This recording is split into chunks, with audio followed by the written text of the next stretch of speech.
Relax, sit down.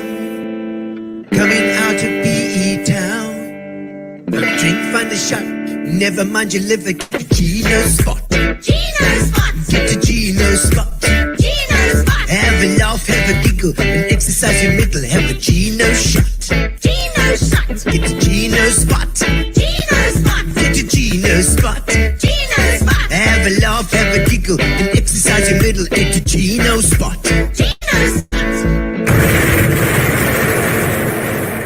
Ladies and gentlemen, welcome to Gino's Spot tonight. That's right, it's just past my birthday on Tuesday. I was 50 years old. That's right.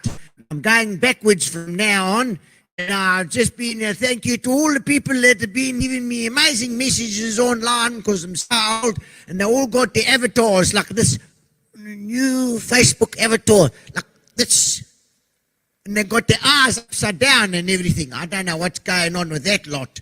But I've been on Facebook, I've been on Instagram. It's been amazing. All the people just giving lots of messages and everything. I'd like to just probably say, first of all, thank you to the sponsors, Fitch Leedes. And I hope you've got all your drink. I hope you got your drink. Yes, I've got mine right over here. I'm going to open it up, put a little bit of tonic in here, eh? Little bit of tonic, always good. Right, now we're topping up. Get your drinks together because it's Gino's Spot tonight. We are looking back. We are looking back to the beginning of lockdown when we started this crazy show to try and cheer you bastards up that are sitting there at home all locked up. And I think we've developed this into something quite fun. So we will be continuing, indeed. We've got lots of new things lining up, lots of exciting things, but we're going to look back tonight. Cheers, everyone. Cheers. Thank you to Fitch Leedes and thank you to Amobia for the internet. Wonderful. Thank you so much. Right. Now, first of all, I just got a little something to tell you. Obviously, I'm 50 years old now. You know, so I went to the doctor for a little bit of a checkup, you know, because when you get to my age, you know what the doctor said to me in the surgery? He says to me, you need a hot mama and you need to be cheerful. You need a hot mama and be cheerful. I said, hot mama? He said, no, you got a hot mama and you need to be careful. That's what he said.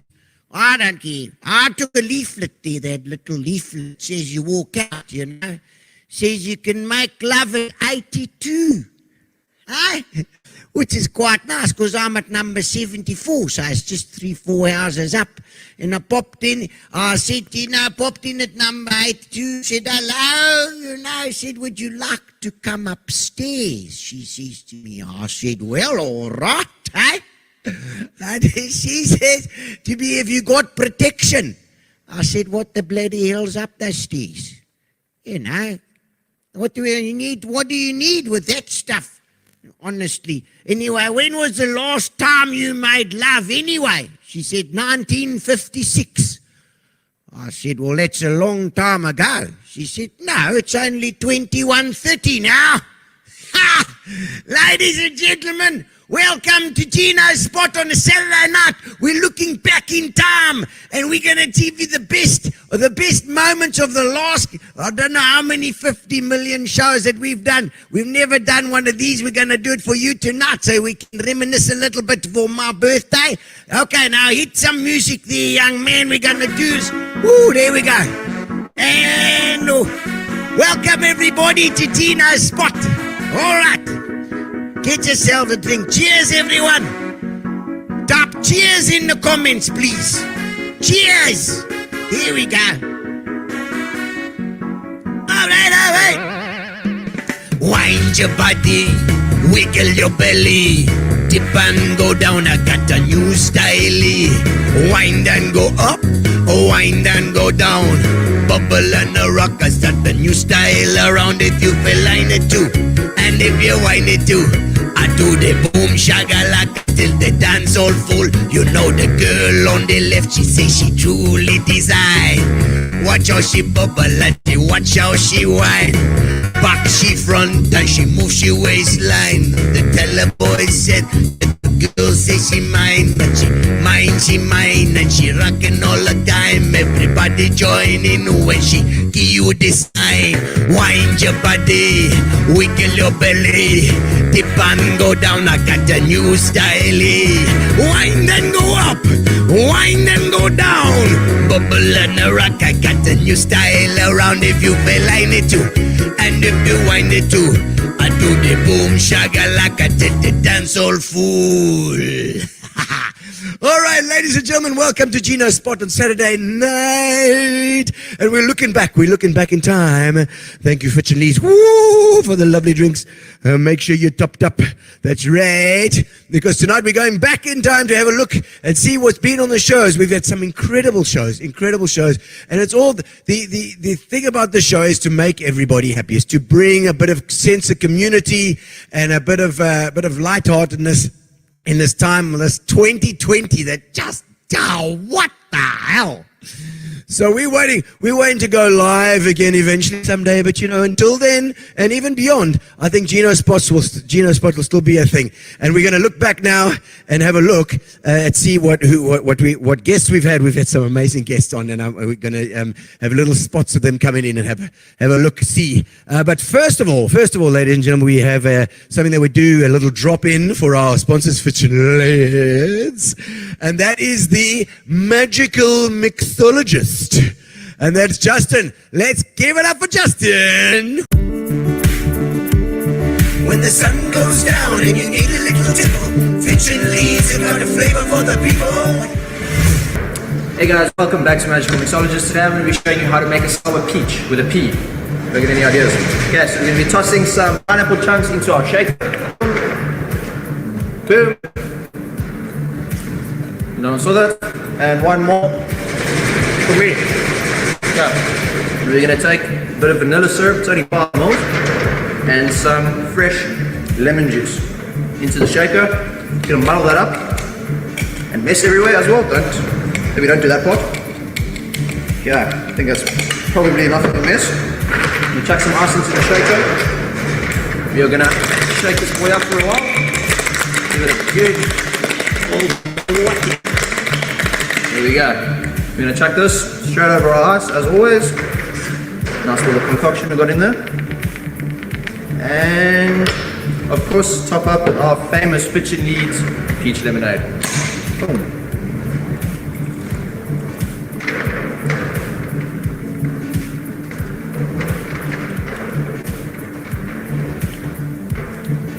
Cheers.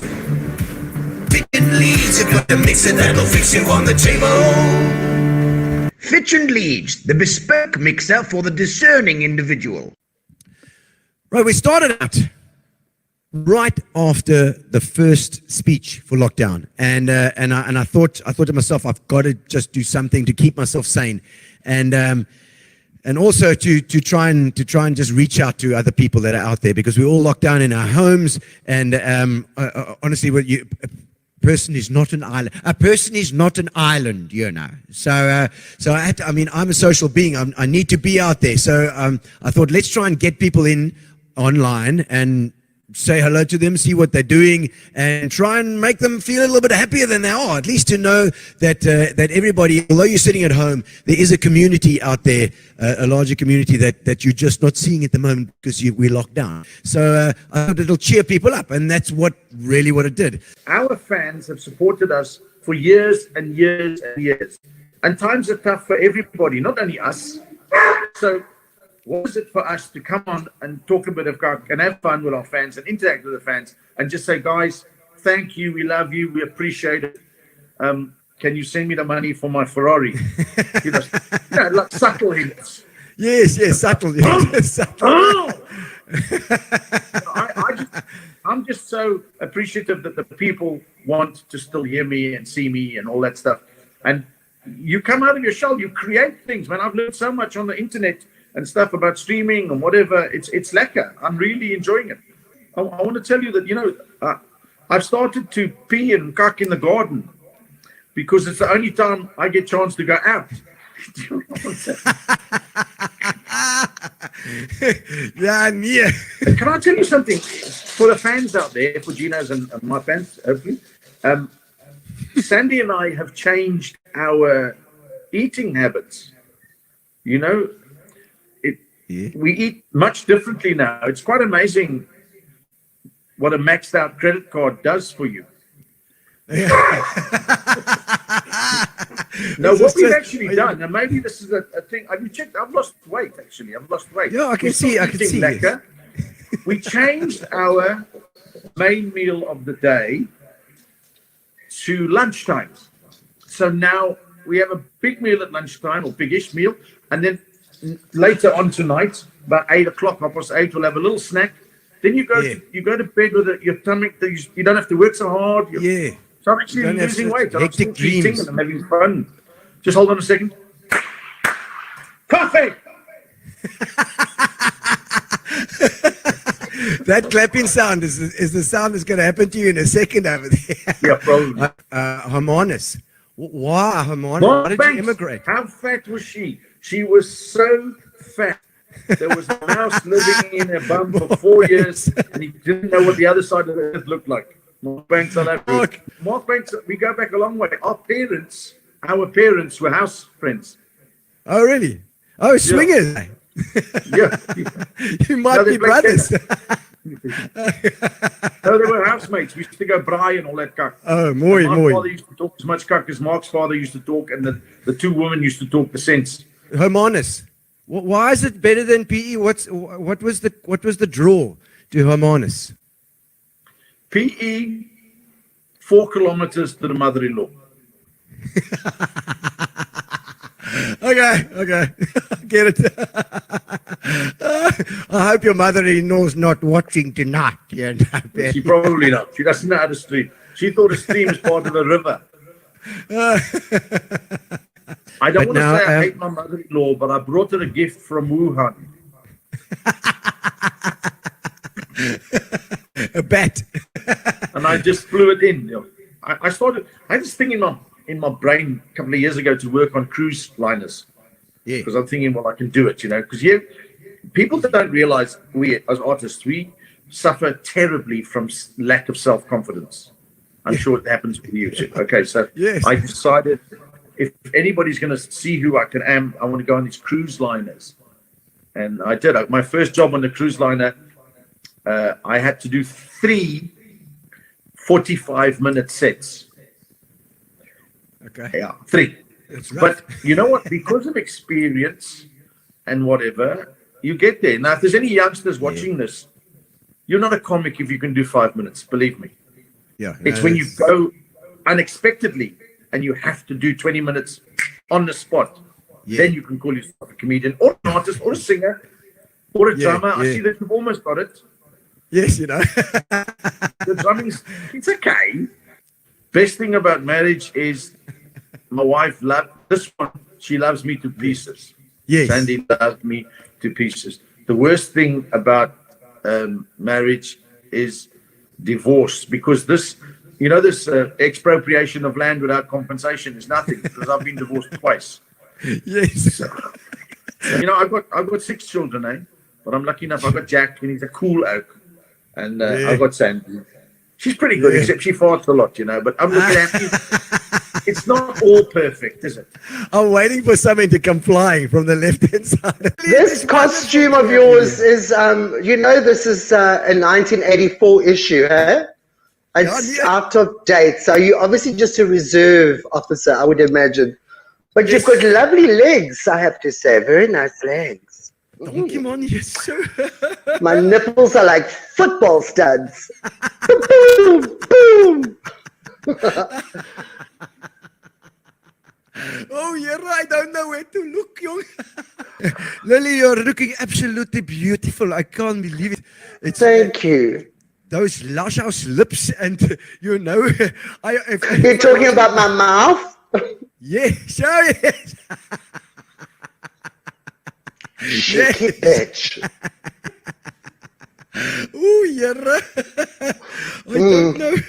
I get quite embarrassed, Over the 18 years of Mince, we I think we came up like to Port Elizabeth about at least 10 times with our show. And the last time was in 2014 when we were there at the Radisson, called Raising the Radisson. The Radisson. I was with Kieran Legacy. Kieran Legacy and I, we were a duet. And we ran that show for 18 years in total, starting at the Pump House in Cape Town and then moving to on Broadway, where we did a good 17 years. Actually worked it out, it was almost over 7,000 performances. Aren't we supposed to get some kind of an award? Yes, I think so. I don't know. I thought like I'll give you some Fitch and Leedes. Oh, it's okay. I'm full up. Thank you. Keep it. No, I'm teasing. I'm waiting for my hamper. I will organize. Sorry, Gino. I'm just battled with this straw. It's got a life of its own, honestly. I won't do that again. Sorry. What inspires you, Lilli, to be who you are? Well, comedy. I spent my whole upbringing, because I'm very old, watching Carol Burnett. Carol Burnett, for me, was the funniest person I've ever seen. And I remember once, as a young boy, I was watching the Carol Burnett show, and I had such bad flu, and I actually laughed myself well, if that makes any sense. I felt better, like I'd laughed, so I thought she was the funniest character. So I've always loved Carol Burnett, and over the years, all those kind of comedy people like Carol Burnett, Bette Midler, Whoopi Goldberg, I've always just found them geniuses. I've always found women a lot more funny than boys. Sorry. But it's a thing. And at the moment, my all-time favorite is Amy Schumer. So there's inspiration every day. You just have to log on. What do you think makes it different, from other drag sort of shows? I don't want to ever judge other drag shows, because who am I? But what we always really did was made sure that the production value was really smart. The technical side, set, sound, lighting, staging, costuming, wigging, the audience weren't just impressed by the fact that we looked a bit like girls. We had some acting chops to carry us through. So I think that's what gave us so much longevity as performances, was we were able to entertain. So it takes 30 seconds for people to recognize, okay, he's a speed cop, now be funny, and you've already had 20 minutes, and I'm still, no, I'm teasing, you are hilarious. No, you are, honestly. Well, thank you very much, I try to just help the people, The most memorable experience actually happened in Port Elizabeth at the Royal Opera House, I think it's called. We were performing, and I was doing Tina Turner, and we had such amazing lighting, not because of the center stage budget, but because we had Steve Hofmeyer was there the night before, so we used his lighting. Nice. Shut up about it. Shut up. Anyway, we had fabulous lighting, and I was doing left a good job in the city. I was getting so into character. And the top of the microphone, that wire bit that's in front of you right now? The grill. Was it the grill? Well, that grill got stuck into my wig and sucked the mic out of my hand. And then I was clutching for the mic. Then it fell. And the thing is, as soon as anything untoward happens, I turn into a complete dude. I suddenly looked like I was a scrum half chasing after a rugby ball. I drop-kicked the microphone further across the stage. It felt like about an hour before I actually reclaimed the microphone and carried on. But the best part was, so I've now got back on track. It probably was all of 20 seconds. The best part was I saw this auntie crawling out of the venue. She was like crawling. And as she got up to quickly go through the exit, I could see she'd wet her Brooks. There's a huge patch on the back of her Brooks. But what was so cute and a little disgusting? she came back and still raved about the show in the bar afterwards. And I totally remember her because you're so awake when you're on stage. Like, I knew it was her. I'd only seen her. I was like, oh my God, what is she doing? What's wrong with her? Call the EMTs. Like, what's going on with her? Meantime, she just wet her brooks. And so that was that. I remember that seat. Yeah. Oh God! No, they've removed it. It's been removed. It's been discharged. Just discharged. Okay. No, that's disgusting. Stop it.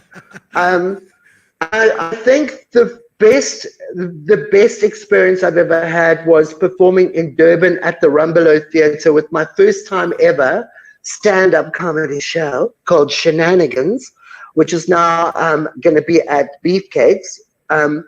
Yes. And I got a standing ovulation, Gino.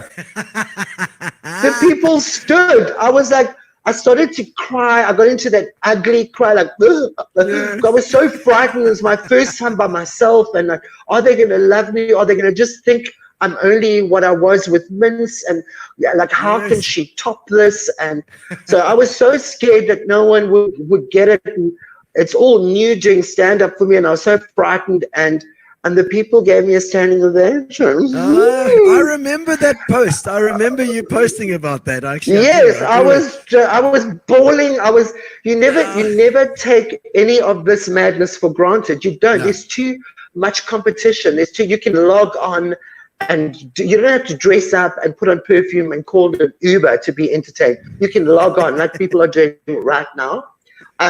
So when people come out and make the effort and then actually stand up and you get that little reward, huge reward for the work you've put in writing material and choosing the songs and outfits and the circus that goes into making it as seamless as possible. Because I don't want the audience to sit there stressed out like, oh, fuck, is she going to make her garment change? Sorry, it was seagull. It was a seagull. I'm in Sea Point, you see. I saw it. So sorry about that. No, it was my fan. Oh, right. Anyway, so that was my all-time favorite. My first ovulation was amazing to me because, I think every stand-up, every performer, and I'm sure you even get this every time you perform, annually, is the fright of like just like the fear. Am I going to just make a mess of this? Like what? Because people are clever. People are too smart. You can't, the fakery of it all. I mean, all of this lasts for just a second and then you got to back it up with something. So that was just mind blowing. And I know that you've had a hell of a week. I know that. Shocking. And Gino, for me as a teacher, to begin with, it was fun. But you can see that thing in the kids' eyes now because I've been teaching since Cyril's talk. We went off school and I've been teaching online since then. And it's hard. It's hard for the children as well. It's very traumatic for them. And you've got to try and keep your own spirits up to keep them going. It's very hard. It's a difficult time in the world, generally. Absolutely, and you're so right in that you've got to keep your energy up all the time to try and pull those poor kids, into what they need to learn as well. Gino, there is a light at the end of the tunnel, and I personally think, and it's me just being a little bit philosophical, that over the last couple of years, I even remember talking to Tomo about it, when he was teaching at Grey. And we'd laugh and say, what was in the water when these kids were born? Because it's the same everywhere. But there's a kind of self-entitlement that has been happening over the last few years. Now, you're a little young to remember the 80s, but there was a very self-entitled era. I was so there. It was very, very much so. And I just seen over the last few years kids becoming more about their stuff and their things and what they've got. And I just think we're going to see a generation coming out of this who are deeper. They appreciate what they have. and they appreciate the important things. And that's what I say. Even with the Black Lives Matter stuff now, they're sitting at home, our children, and they're watching the news. They're not just letting that stuff go past. Yeah, They're actually definitely. aware of it. And I think it's going to change the world. Our first guest here is here already. Do you recognize her, Robs? Hello, having one with you. So I want to say, and I think this is probably can be said for many of Robin's students. Like I said, I was 6 years old when I met her, but I don't know any other students, Robin, that you've taught from grade 1 through to matric, that you've taught to smoke, that you've taught drugs, how to take drugs, that you've taught to be a Russian revolutionary, that you've taught to take opium as a caterpillar, that in pink, that you've taught to walk in 9-inch stiletto high heels. You're an incredible woman, and you just shine. You shine wherever you are, and you bring the best out in people. And as you said about Lynette Alexander the other day, about legacy and about teaching the lessons, lessons by name, I am doing exactly the same thing, and it's because of you that I am doing what I do, and I will continue to do till the day I die, passing on your baton. And all I want to say is cheers. Oh, man. All right. So next up, who have we got next? Let's see. Oh, it's a beardy boy. Do you know who that is? Hello. Hello, Richie. Cheers. That's Richard. Good. I know this is my lockdown. This is my lockdown growth. I just decided that I wasn't going to shave for lockdown, and now look at me. Richard, all the way from England. Lovely to have you here, man. Yeah, lovely to be here. So nice to celebrate Robin. Absolutely. Right. Tell me, Richard. And I what's must your tell story? you, Richie, I must What? tell you, I phoned Gino yesterday and I said, I can't do this. Oh, did you? Oh my gosh, and here we are all waiting in the wings, like, we need to speak to Robin. And you're like, oh, I don't want to. Okay, so my story is... So my story is, do you remember there was about 20 of us, and we all went to Grahamstown, and we all stayed in one house with one bathroom. And what else? Oh gosh, it was a nightmare. Oh, do you remember that we were trying to save money so much? We asked them if we could get the place for less if we brought our own sheets.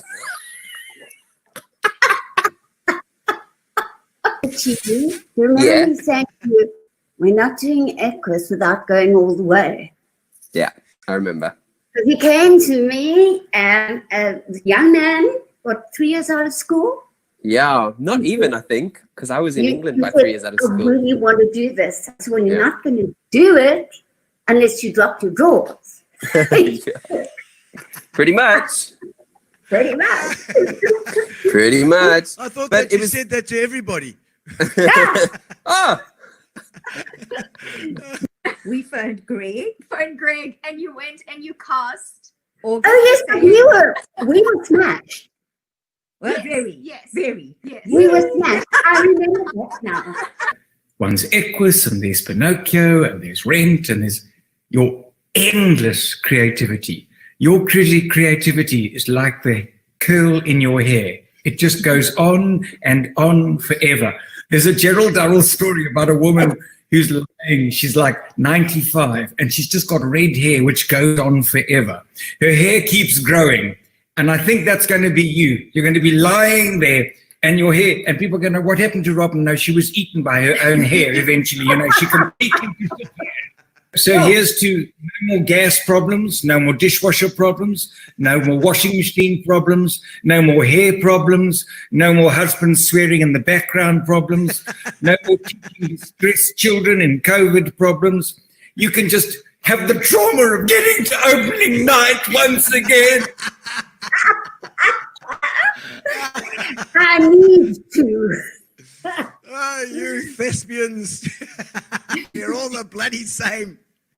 You know, Gino, she asked you to drop your drawers. She did it to me, and I'd written a musical. You know, she said, you can only do fila if you drop your drawers. It was the most unusual thing as a composer and a lyricist that I'd ever had.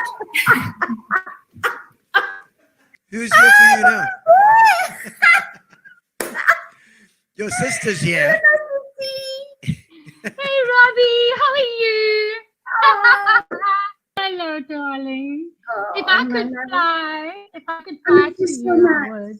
There's a lot of laughs, but there's also, there's a lot of history with us that goes back, lots of memories. The cue words are, darling, Mary.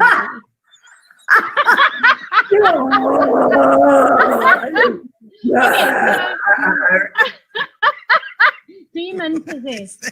So, Gina, I have to tell you what went on here. So, during my sister's production of Peter Pan, Alan, her husband, was playing two roles, Mr. Darling, and he was playing Captain Hook. And he got terribly sick. Now, Alan isn't good when he's sick. So, he was fraught sick. And so what happened was he was making his way through the show. Like Captain Hook had never looked so pathetic in his life. I mean, the fight on the rock, Alan was just like flailing the sword. And I think it was a girl called Tanya, lovely Tanya, was playing. Yes. And so energetic and strong. Yeah, she was divine. But Alan was just like, because he was so sick.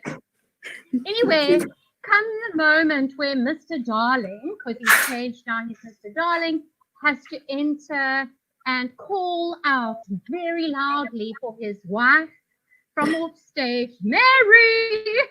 Anyway, the sound guy felt very sorry for him, so pushed the levels on that microphone completely off the charts. And Alan heard from backstage like a demon, like you'd gone to hell, going, Mary!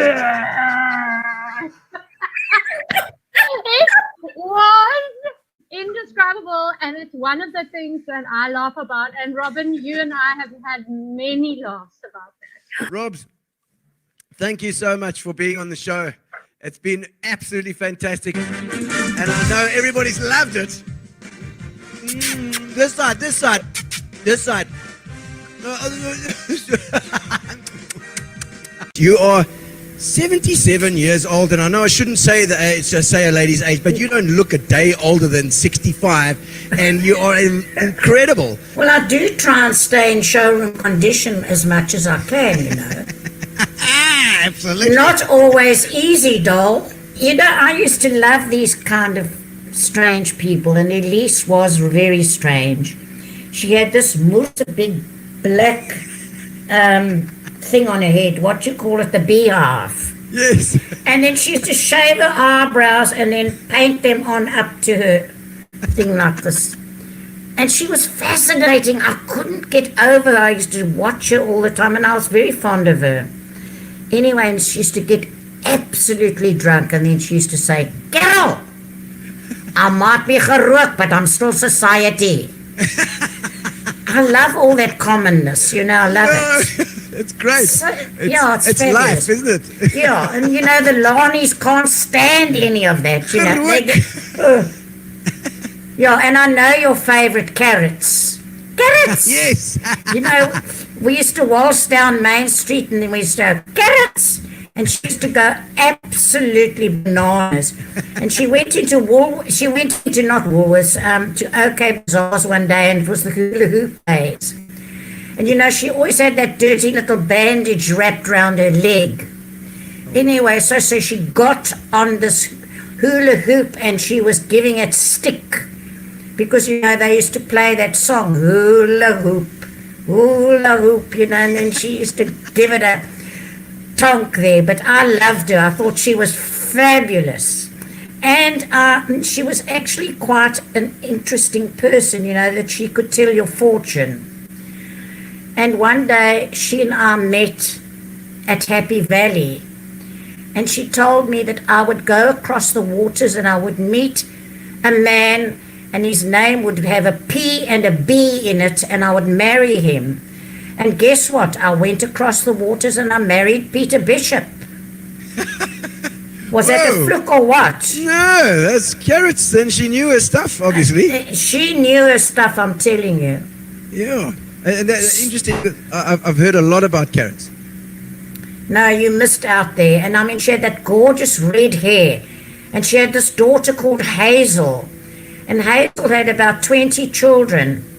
But they, you know, Hazel used to walk with the children in a row behind her, you know, like little ducklings, you know, Ducklings. from the tallest down to the smallest, you know, like a tail trailing behind her.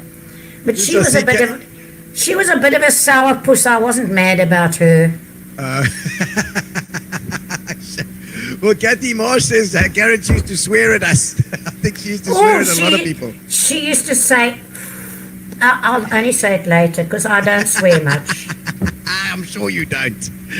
Of course I don't. He's got another question. If you were younger, would you consider Juju as another husband? My God, could I be so lucky? You know, I'm his biggest fan. I love him. I know that. But we won't go there now because I don't want everybody to switch off. Oh, no, they won't switch off. I think they quite like that about you, you know, Carol. I think it's the fact that you don't toe the line. What do you like about Juju? What do you like about Juju? Well, first of all, I love his sense of humor. Yes, He might have failed woodwork in Standard 3, but he is highly intelligent. Yeah. He's very, very clever. And of course, I mean, I can't help it. I really admire him. I think he's fabulous. And until anyone proves me wrong, I'm carrying on thinking that. It's my brain. I can think what I like.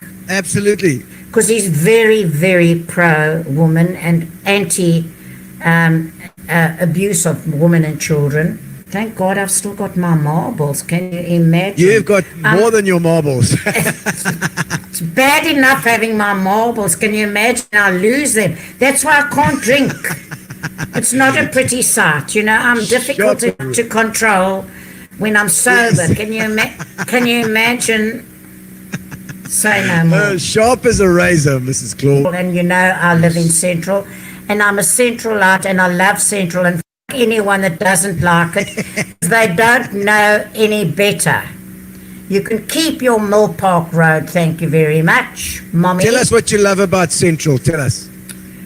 Well, you know, it's got an energy that doesn't exist in other places. And you know, I work with energy, so I feel it. And I love the people. I love the mixture of people, you know. And especially where I live now, they all walk down the stairs to Govan and Becky. So I have long convos with all of them, you know. I mean, I course in the street all the time because, you know, I'm now in the new carrots. Yeah, the new carrots, because I'm now encouraging the criminals because I give them the odd bloody bit of food or whatever, an orange or whatever. So, you know, I don't get on very well with most of my neighbors. They can't stand me. But you know what I told you? Anyone who doesn't like me, what did I say? Got no taste. Lovely to have you here in PE. All your PE fans they're going to be online. It's my hometown. You know I'm a PE boy, eh? I believe so. And I remember you saying that, but I don't know how long you stayed here for. Were you here? Born and fled, Gino. Born and fled. Oh, really? Was it quicker? Just like that? Yeah, I was.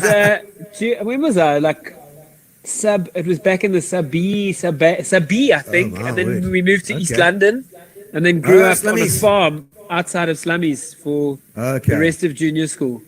The farm, East London is like that. It's a farm town, actually. East London. It's just a slightly bigger version of a farm town. Everybody's got a connection. Till I die, my brother. Yeah, is it? Kuna and Twaki, I suppose, are like a mix of this kind of strange subconscious amalgam of characters, the weird kind of characters that myself and Lo, grew up around. Lo grew up in Krugersdorp on the West Rand. I grew up in kind of rural Eastern Cape. So Twaki's got a definite I got that thing. Eitenager kind of feel to him, definitely. He's like a dispatch boykie down there somewhere. Yeah. I find it's like partially like if I can describe it as Afrikaans accent with a bit of American throw. You know what I mean? Weird. The accent doesn't belong anywhere. It's like a bit of Afrikaans, a bit of American, a bit of like Portuguese, a bit of. It's like who are these guys? Where do they come from? But they talk kind of American. You know, they got that. They say dance. I like to dance. Yeah, I like to dance. Yeah, they got the twang to it. So, and when they would when they ride in the bakkie, and they got the American flag around the on your forehead. You were describing that this is going to be like a renaissance. This whole thing for art. You know what I mean? It's tricky. It's difficult. Like you're saying, all of our work kind of disappeared.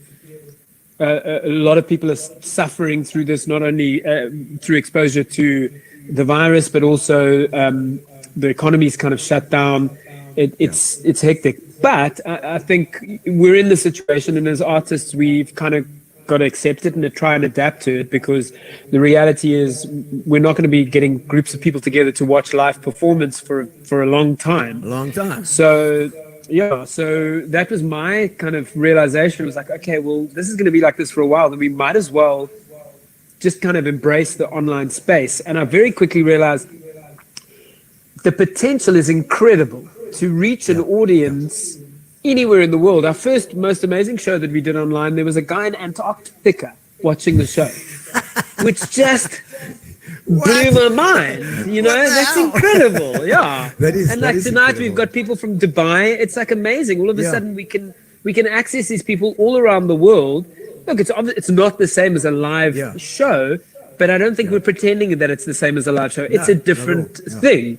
And if as artists, if we accept that and embrace it and kind of adapt with it as we go, it's it's exciting and it's fun for the audience. Jeff says he'd rather watch this blah blah blah fish bait going on in government. Exactly.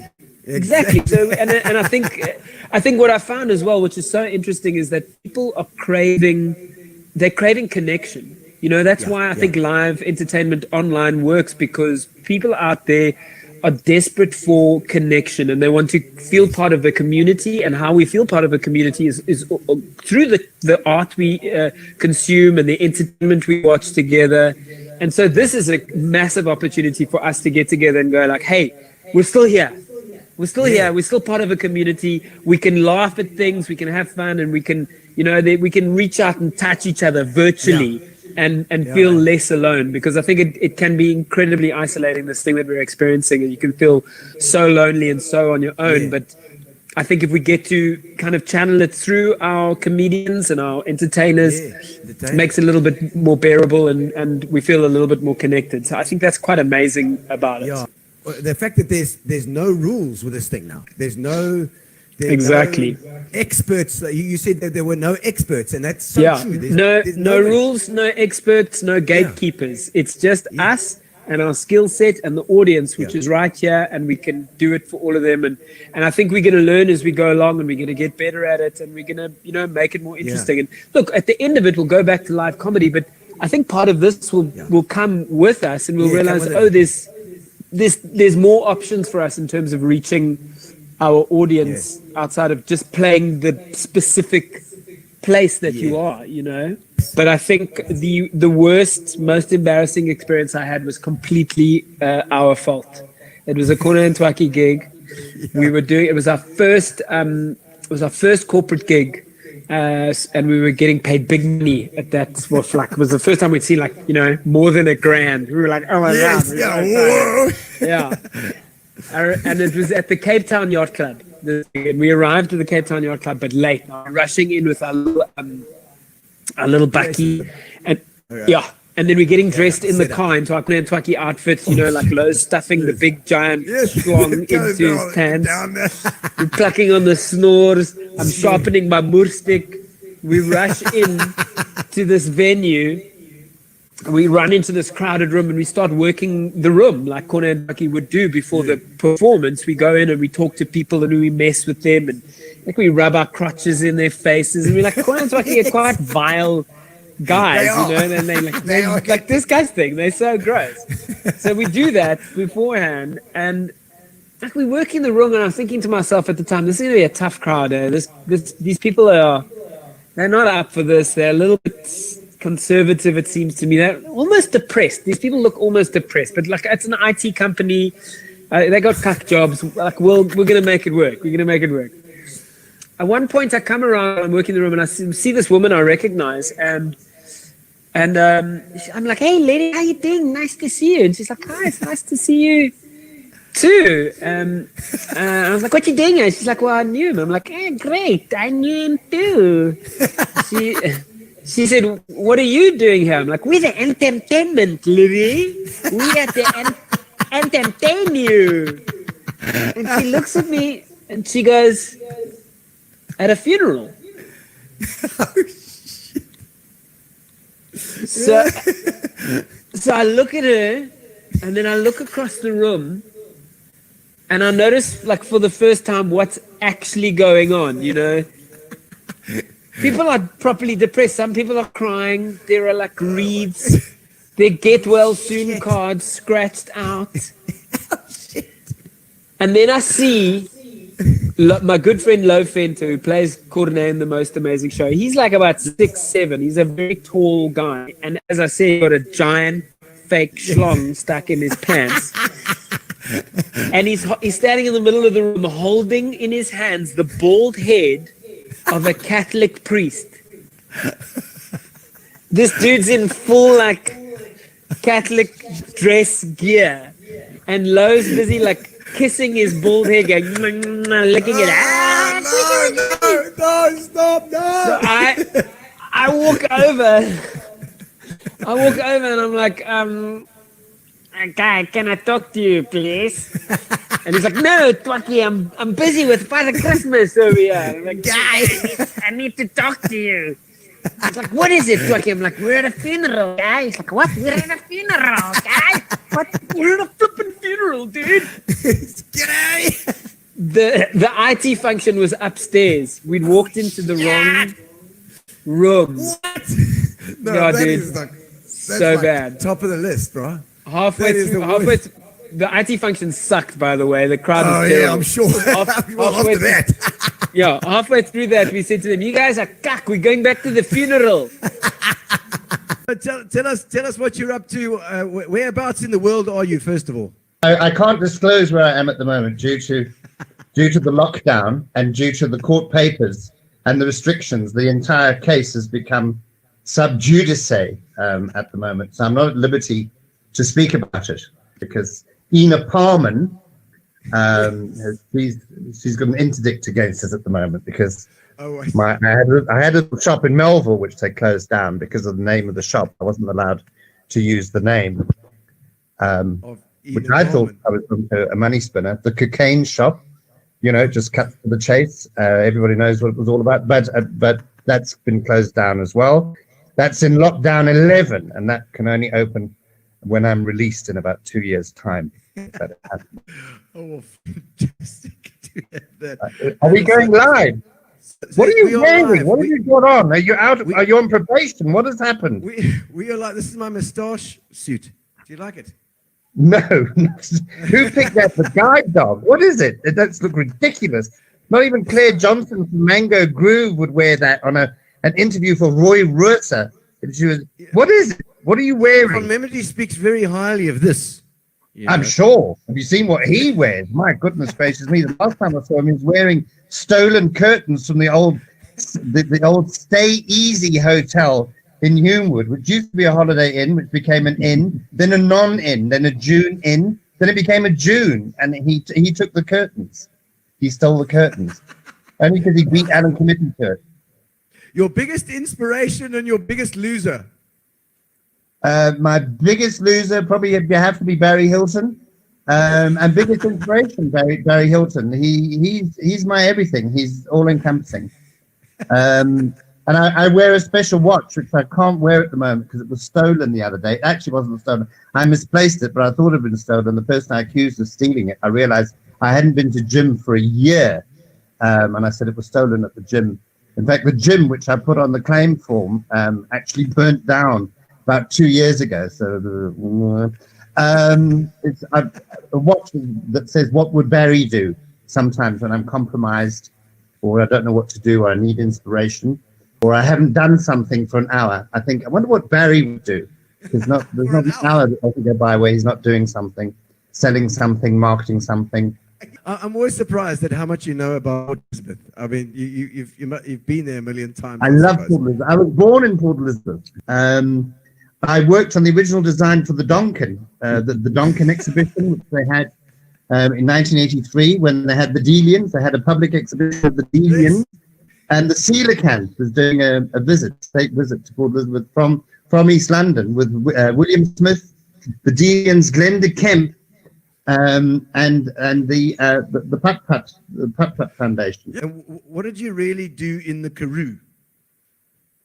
I had a snake park there. I had an illegal snake park for quite a while. Ran into a lot of trouble. We started doing cobra racing. We did cobra racing on Saturdays. We got closed down for doing. Seriously, you may laugh, but I tell you, we had like 5 or 6 lanes. It almost looks like one of those square aluminium roofs. So each one had a track they could run in with a little DA mouse screaming at the end of the track as we released the cobras down. They just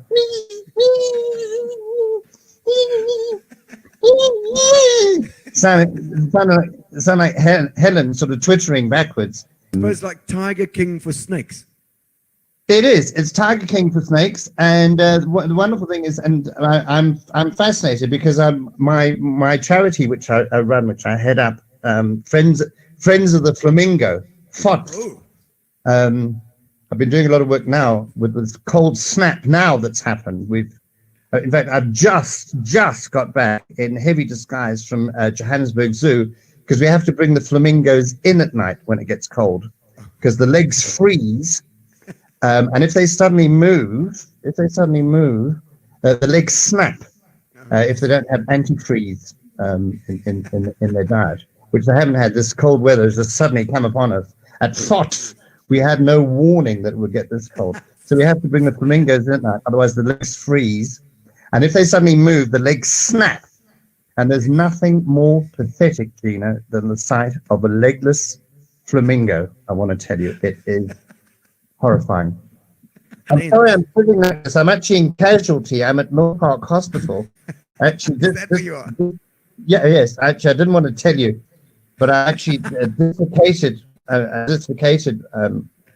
put my back out last night, and I thought for a moment last week, I thought the dreaded had happened. I had a terrible throat. Terrible throat. I couldn't breathe. In fact, today's the first time I've been speaking in about 28 days. I phoned a doctor friend of mine, funny enough, in Port Elizabeth, and I said, my throat, I can hardly speak. I can hardly speak. And he said, you must suck a fisherman's friend.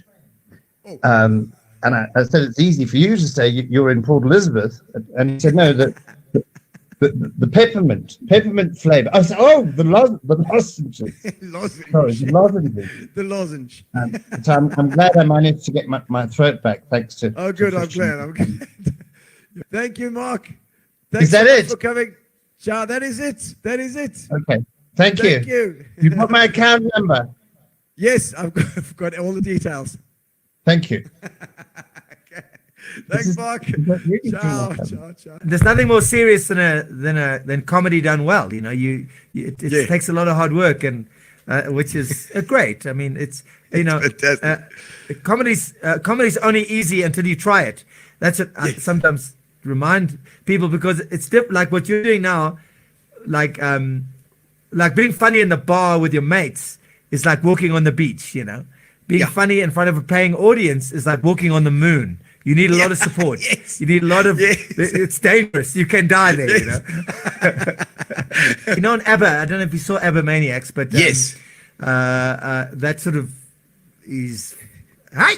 You know, he's actually quite a scary guy. You sort of let the lunatic out the cupboard, you know. And you know, when you're in character, you're not scared of anything. You know, I've had people try and do all sorts. I look at them like, don't even try. You're going to come second. And I mean, I've had people punch me on. I've had people punch me on stage. Well, there's a girl punched me once in Grahamstown. Yeah, right in the balls as well. Oh no! Holy crap! I've never been punched before in a show, or I've never been punched. And that wasn't my worst experience by a long way on stage, by the way. You know, I've had much worse things than that, but punching is very rare. At lunchtime, often I'd be sitting, like, you know, just trying to, you know, with the other minions, you know, eating it. And John would just come and say, "Hey, can I join you?" I'd say, "Okay." And he's sitting there just chatting and ask me, "How's it? What's happening?" And there I am with John Cleese, like trying to pretend like it's so normal. Meanwhile, I'm having a heart attack, you know. But it was just it was a beautiful experience, and I enjoyed playing that crazy father. I really did. Well, yeah, it was perfect for you. I mean, I have had a gig where literally afterwards you thought, maybe I shouldn't do this anymore. Maybe I really should just find some other line of work, because I can't do this more than once a year. This nearly killed me, this gig. You know, there was one particular Joburg. Oh, you got to tell the guys. You got to tell them about it, because that was so okay. I mean, there was a lot of swearing. Look, God, but there was a bit of swearing, and I won't do it. But yeah. Basically, I traveled from PE that morning to do a gig in Joburg that afternoon. I left at like 1 a.m, and we were at a place. I won't mention the company, but we thought, we'll do lunchtime, late afternoon. We'll get out of there. We'll be done. We're tired. People come in there. Everyone is completely drunk at like 4 o'clock. They arrive. Oaks are fighting. Oaks are being sick. Blah blah blah. I'm sitting there now. I'm set up in the boardroom. I'm like, just know this is not going to work. People can't even hear you. Never mind, you know, repartee. So you're just trying to think. The MD of the company gets up, gives a speech, like expletive laden. No one's listening. And I'm backstage just like, you know, just wishing a truck would come and hit me. As the show starts, there's this little intro thing of like 30 seconds. I walk out and no one is in the room. No one. Except one oak who fell asleep at his own vomit, basically, and another guy sweeping it up.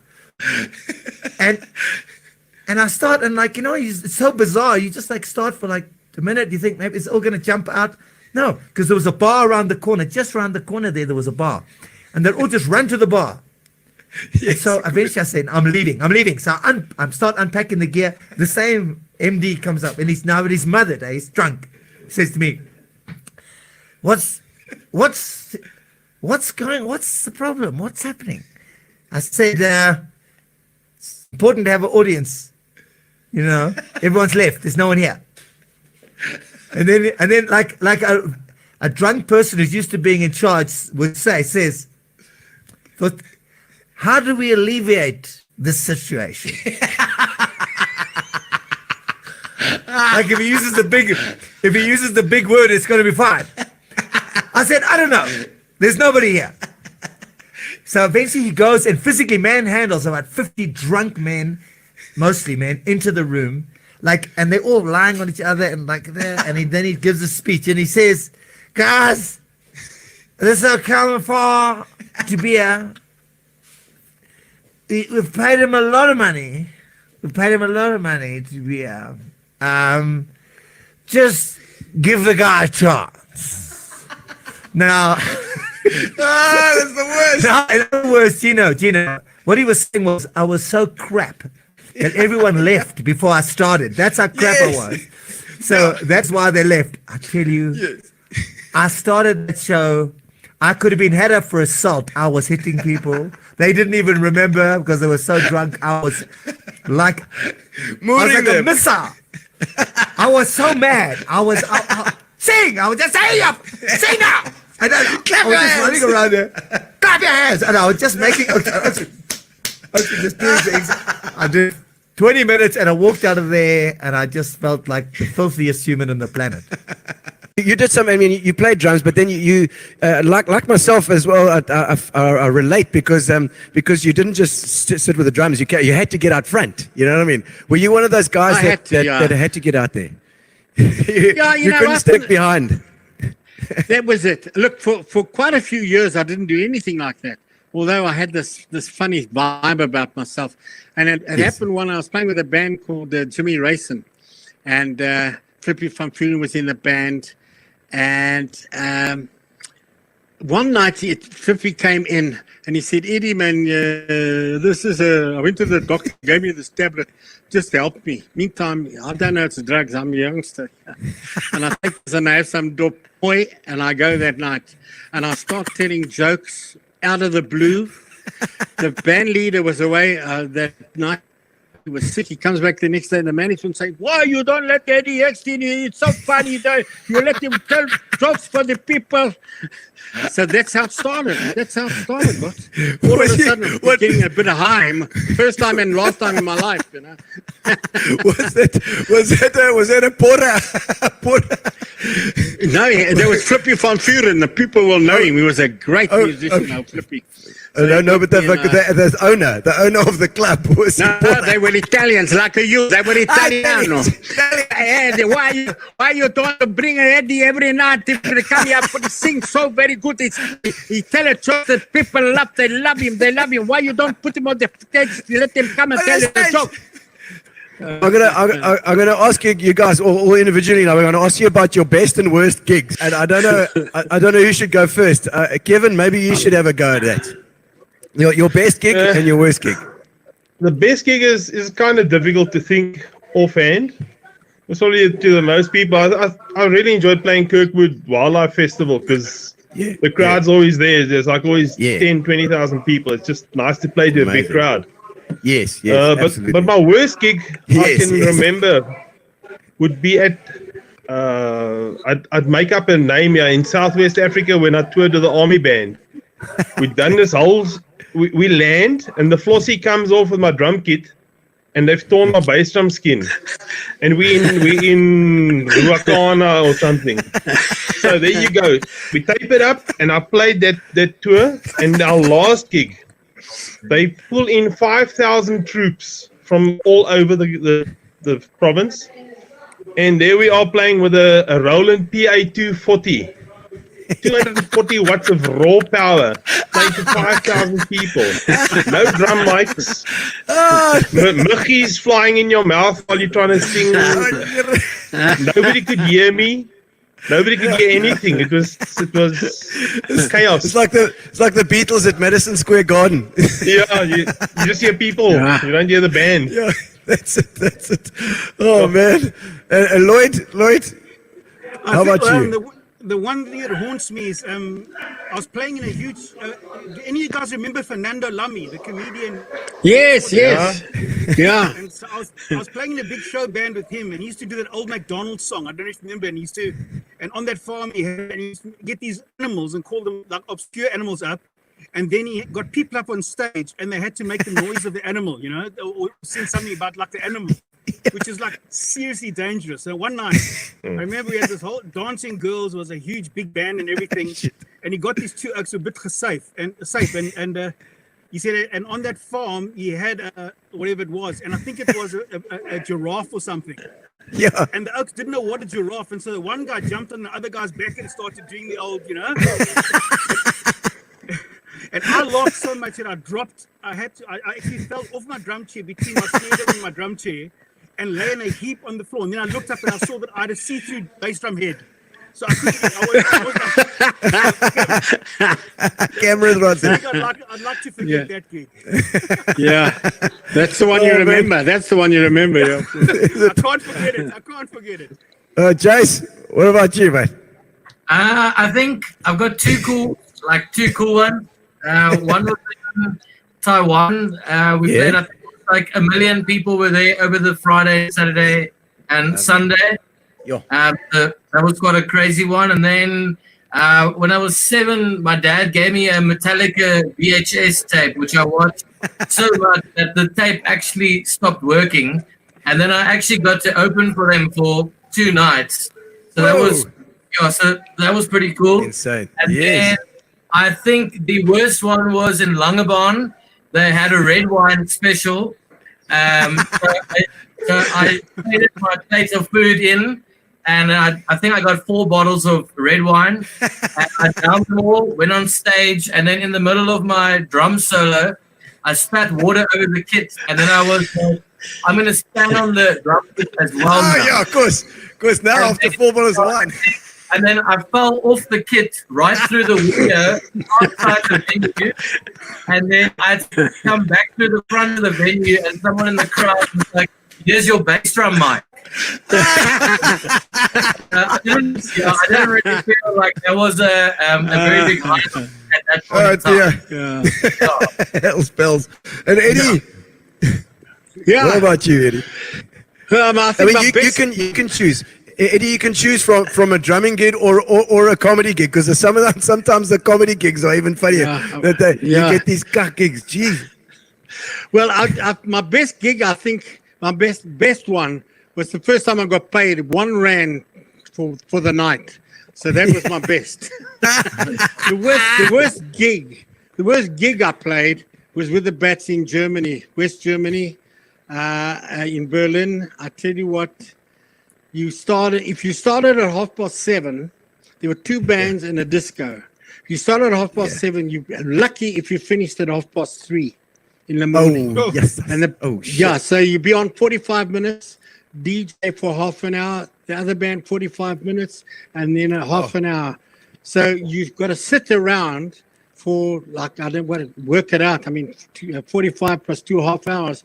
So it's 1.25 hours, 1 3/4 hours. You've got to sit around for the next, and you just play the same songs over and over. That's the worst. But the worst gig I ever did, I was booked, what's his name? Lance James booked me for this gig. Big Daddy Lance James. At the Springs Hall. Eddie, do you know the hall? I said, yeah, the main hall. I said, is it the main? Yeah, the main hall. Eddie, now you do that. I said, but listen, Lance, got to tell him I've got to do the gig early because I've got another gig in Pretoria. So I get to this venue and I've got the name of the person. I said, ask the people, can you find this guy? Nobody can find this guy. Anyway, I do the gig. I shoot off to Pretoria and I do that gig.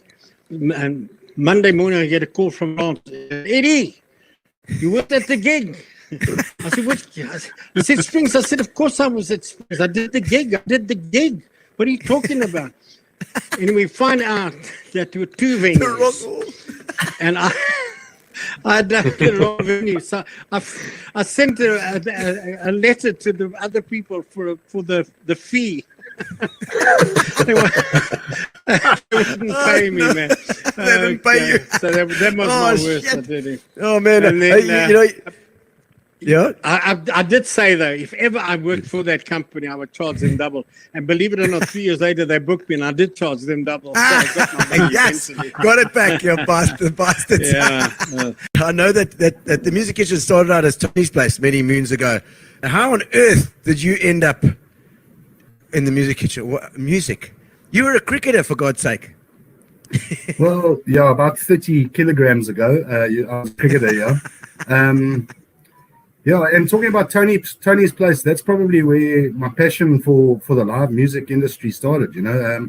It was a place that I used to frequent. I used to go there all the time, used to book to go and watch shows and listen to live musicians, sometimes paying money to go and see or listen to someone that I'd never heard before, you know. So, you know, and so it started as basically you're like a music fan, basically, then. Well, I have been all my life, you know. I've always been that guy listening to stuff that's not on the radio, always searching for new music, and I listen to an array of music, you know. I enjoy all sorts of music, and my passion for music. And it was funny, I mean, we used to go to Tony's Place, and then Mark Dorwood took over Tony's Place and renamed the Music Kitchen. I was probably one of his best customers there. And then in passing one night, we were sitting at the bar after a show, and I just said to Mark, I said, hey, Mark, if there's ever an opportunity for me to be involved in this business someday, I'll jump at the chance. Yeah, I didn't have a map of how that was going to happen or anything, and I left it at that. And about 3 months later, I got a call from Mark, and out of the blue, he says, "Were you serious about being involved in the music kitchen?" He says, "I'm looking to sell a business." So I obviously didn't sleep for a month or two. Because it was like a dream. I'm actually living out a dream at the moment, doing something that I'm absolutely love. So, and then when I finished my cricket career, I got a bad finger injury, and there were a couple of changes in South African cricket at the time. I was lucky enough to get a job at SAB, and I worked as a rep there. And eventually, I sort of moved into the eventing side of things, which has given me a great background to run an events venue. And it's also started where I got to meet some of these musicians at the festivals and starting to get to know the background and the tech side of things and chatting to the musicians. I think the way that we've treated musicians along the coast has been a little bit different to the way the guys have been treated around the country. We go the extra mile, and that's why musicians want to come back, and that's most importantly. And I think perhaps we should fact check some of this. I think we can probably try and see. Tito, what are you skim? Oh, goodness. Is this like, hey, is he talking cuck or what? I don't know what to say, really. Ian, my boy. Hi, Cito. I'm good, man. How are you? All good. I can't wait to have you guys back, man. Yeah. I'm getting tired of not having live music. Oh, man, we miss the music kitchen so much. And somebody else has got something to say here as well, though. Hey, Martin. What's happening, my brother? Hello, for those of you who don't know, those are the two legends from Vuuren. That's Martin and Cito. And we've loved having you guys there. Lots of fun. And, I've been watching you guys since I was in school, and anytime I could sneak out, have a beer and watch Vuuren, that was like a night out, that was great. And I actually chatted to Martin this morning about something else, and you surprised me being here. No, we also sneak out the house sometimes and end up in PE at the music kitchen. No, well, that's great. Eh? Just like that.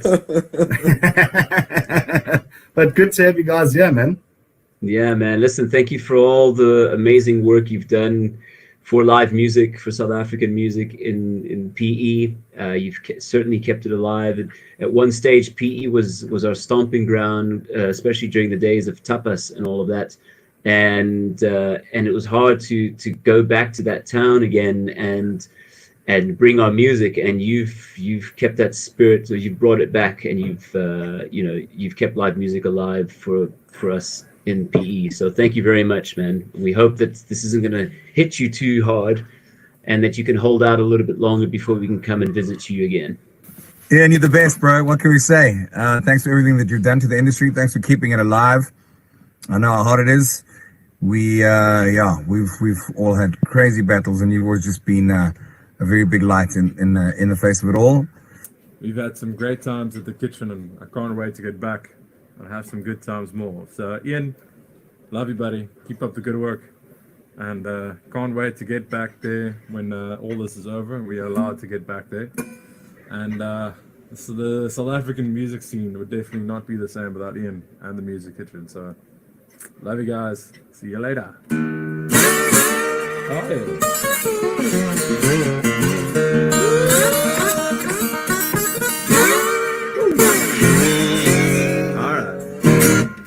Cheers, guys.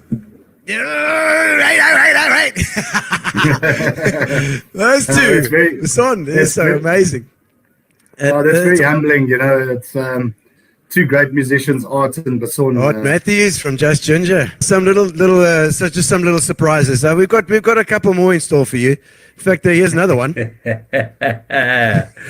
we go. Hey, Nathan. Hey, Ian, how you doing, man? All good in yourself, man. Great to see you. Oh, yeah, likewise. Sure.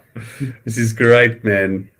Yeah, for those of you out there, Nathan was meant to launch his album at the Music Kitchen, and we had to actually postpone that. So we can't wait till this is finished and you can come show us what you got. itching too, man. Wow, yeah. Like you said, and to all of you watching out there, I always like to tell people the story about the first time I actually called Ian to say, I'm coming on tour. It would be great to stop off in PE because a lot of people recommended the place.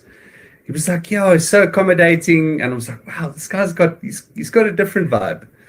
Any case, I thought maybe just a good day for him. We get to PE, and we meet Ian and Renee. And like I've told the audience members, and I've told friends and everyone, told you, Ian, as well, and Renee. When you meet them, it's like they're so warm and welcoming. It's like you've known them your whole life.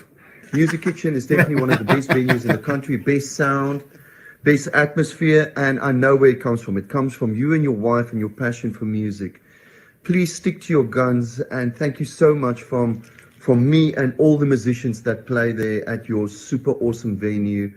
Keep the passion going, and I'll see you on the other side of midnight. We will survive. Keep safe and be safe. Ian, thank you again. You're the man. You're the man. Hey. There's another one. Hey, Ian. Dan Petlansky here. Hope you're surviving during this lockdown. Just want to personally thank you for what you've done for the South African music industry and particularly the PE industry. Lekker Ian.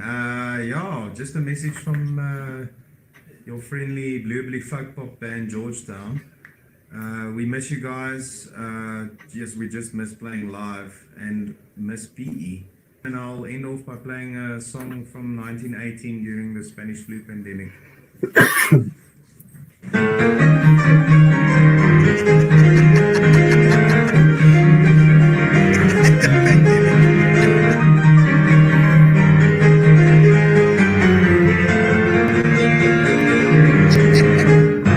Cheers, you legend.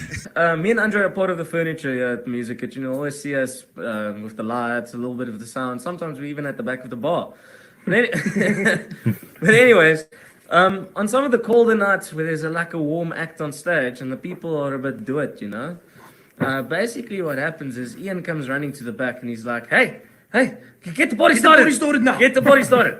And then we run forward and we go, get everybody in all the aisles. We're like, kom vorentoe, kom dans! Kom dans, Danny! Nee, dis lekker musiek, kom! Just thank you to all of you for joining us at Gino's Spot for this amazing show, this look back. And it's been a crazy quick. It's been, it seems like the time has gone like this. It's been a couple of months already, but I think we've done close on 60 shows or something ridiculous.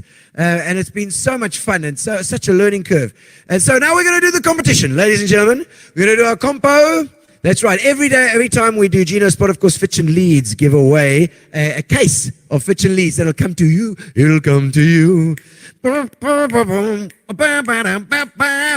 right. It'll come to you. It'll come all the way to you. If you're in South Africa, we can deliver it anywhere. And what we're going to always do is we switch on the drum cam and then we do a song. And the song, I want the name of the artist and the title of the song in the comments. The first one to get that in the comments wins a case of Fitch and Leedes. So now we're going to put on the drum cam. That's right. Drum cam number one. There we go. And when I point, my young lad on the tech is going to push the button. And I want the name of the song and the name of the artist. One of my favorite artists, actually, for the instrument that he plays. He's incredible. Right. Are we ready? Oh dear. Okay, we've got this here. Let's just put this in the back here. Okay. Are we ready? I want the name of the title of the song and the name of the artist in the comments. This is Gino Spot signing out for Saturday night. Thank you for joining us. I love you.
much, ladies and gentlemen. Switch the camera over there. All right. Thank you very much, ladies and gentlemen, for joining us at Gino's Spot for this look back through the ages. In fact, I'm not here at the moment. I'm just a hologram. I'm a hologram because I, in fact, am in St. Francis and I've been commenting here. But I did this, the night before, so yeah. Thank you very much for joining us. I'm in my birthday weekend, so send me a happy birthday in the comments. Do it. Because it's like I haven't had enough yet. Oh, my word. Thank you.